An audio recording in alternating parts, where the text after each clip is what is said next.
State government सक्षम नहीं है 370 वापस लाने के लिए। कोई भी पार्टी हो, और अगर कोई पार्टी लोगों को दिलासा देती है तो वो गुमराह लोगों को करती है। राजनीतिक दलों ने 370 के समर्थन में वोट भी दिया था। हमने कांग्रेस बनाई, उन्होंने हमको नहीं बनाया। कांग्रेस पार्टी ने किसी सभा, किसी मीटिंग में कश्मीर या कश्मीर से बाहर में 370 का समर्थन नहीं किया। तो कोई रास्ता नहीं। कभी कोई सरकार आएगी तो तब देखेंगे, लेकिन वो कब आएगी और कौन आएगा। आप देख रहे हैं अर्ली टाइम्स। इस वक्त हमारे साथ गुलाम नबी आज़ाद साहब जो है फॉर्मर जम्मू कश्मीर के चीफ मिनिस्टर और डेमोक्रेटिक प्रोग्रेसिव आज़ाद पार्टी के चेयरमैन हमारे साथ मौजूद हैं। इनसे बात करेंगे। सबसे पहले अर्ली टाइम में आपका स्वागत है। बहुत बहुत धन्यवाद सर। पहला सवाल ये रहेगा, 370 जो है अभी टूटे हुए 5 साल हो गए, उसके बावजूद सुप्रीम कोर्ट आखिरी आस थी। सुप्रीम कोर्ट ने भी कह दिया कि ये संवैधानिक तरीके से तोड़ा गया था। और आज भी जो कुछ मेन स्ट्रीम पॉलिटिकल पार्टी है कश्मीर की, चाहे एनसी की बात करें या पीडीपी की बात करें, तो आज भी ये लोगों को दिलासा दे रही हैं 370 का। आप इसको कैसे देखते हैं? देखो, कोई भी स्टेट गवर्नमेंट सक्षम नहीं है 370 वापस लाने के लिए। कोई भी पार्टी हो, और अगर कोई पार्टी लोगों को दिलासा देती है तो वो गुमराह लोगों को करती है।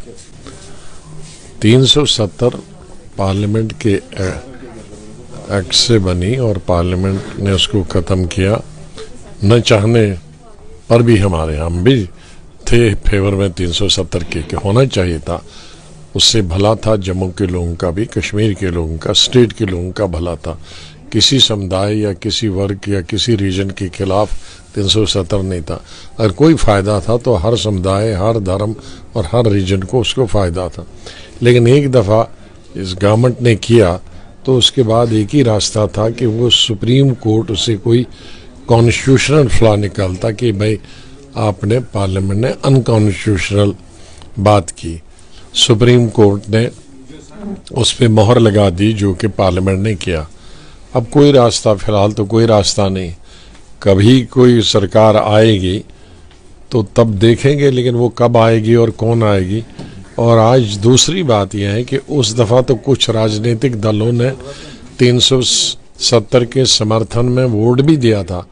आज दुर्भाग्य से कोई भी पार्टी, कांग्रेस पार्टी भी, किसी भी, उस वक्त मैं लीडर अपोजिशन था तो मैंने तकरीर किया, लेकिन तब से लेकर आज तक कांग्रेस पार्टी ने किसी सभा, किसी मीटिंग में कश्मीर या कश्मीर से बाहर में 370 का समर्थन नहीं किया। 22 जनवरी को अयोध्या में बहुत बड़ा समारोह हो रहा है। आप सरकार की इस डेवलपमेंट को कैसे देखते हैं? आपको भी सर इसमें न्योता होगा, कैसे देखते हैं इसको? हमें तो कोई न्योता नहीं है, लेकिन वो भी उस वक्त बड़ा विवादित मुद्दा था कई सालों से, और सब सरकारों ने प्रयास किया था उस मुद्दे को सुलझाने का, और सभी सरकारें फेल हो गई।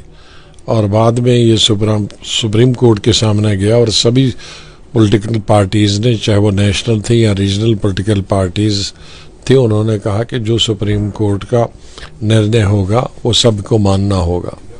और एक दफ़ा सुप्रीम कोर्ट ने निर्णय लिया तो सभी पार्टीज़ ने समर्थन किया, वो चुप बैठ गए।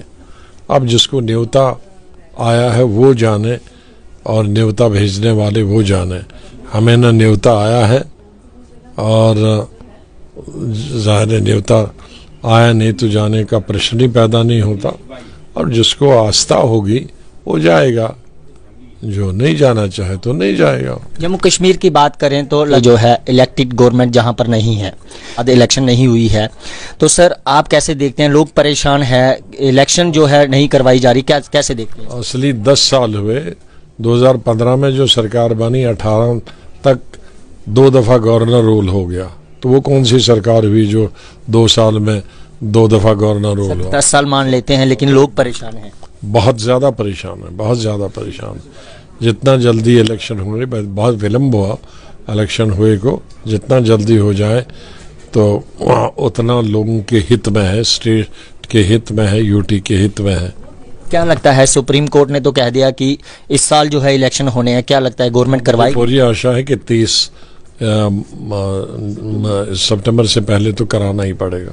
आज के समय में आपकी पार्टी किस तरह से लोगों के बीच में है, कार्य कर रही है, और आने वाले समय में अगर आपकी सरकार बनती है तो जम्मू कश्मीर में किस तरह से कार्य होगा? कार्य तो होगा, वो तो मैनिफेस्टो में रखेंगे और हम अपनी सभाओं में बता दें हैं क्या हम करेंगे और हमारी सरकार क्या करेगी यदि अगर हम सत्ता में आते हैं। लेकिन असली चीज़ें वो जिस वक्त इलेक्शन होता है उस वक्त एक मैनिफेस्टो बनता है, जिस मैनिफेस्टो के आधार पर लोग वोट देते हैं, तो उस वक्त बताया जाएगा। लेकिन इलेक्शन हम लड़ेंगे पार्लियामेंट का भी और विधानसभा का। क्या लगता है आजाद साहब, आपकी बात करें तो आप उधमपुर से जो है, उधमपुर कठुआ से एमपी रह चुके हैं, इस बार फिर से जो है एमपी। सवाल नहीं है कि मैं लड़ूँ या न लड़ूँ, मेरी पार्टी लड़े।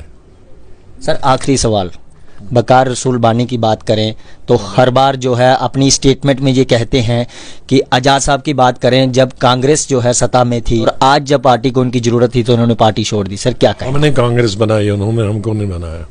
बहुत बहुत शुक्रिया। जम्मू कश्मीर में जो जब ये चीफ मिनिस्टर रहे तब किस तरह से कार्य हुए सब जानते हैं, और आज भी ये कह रहे हैं कि आने वाले समय में इनकी अगर सरकार आती है तो उसी तरीके से कार्य किए जाएंगे। और अगर 370 की बात करें, जो पार्टियां ये दिलासा दे रही हैं कि 370 वापस आ सकता है, इन्होंने कहा कि कोई भी स्टेट की ऐसी पार्टी नहीं है जो 370 को वापस ला सकती है। वोट बैंक की राजनीति हो रही है, वो लोगों को दिलासा दे रही हैं, लेकिन ऐसा पॉसिबल नहीं है कि जो स्टेट की पार्टी जो है 370 को वापस ला सके। फिलहाल आप देखते रहिए अर्ली टाइम्स के लिए अश्विनी शर्मा की रिपोर्ट।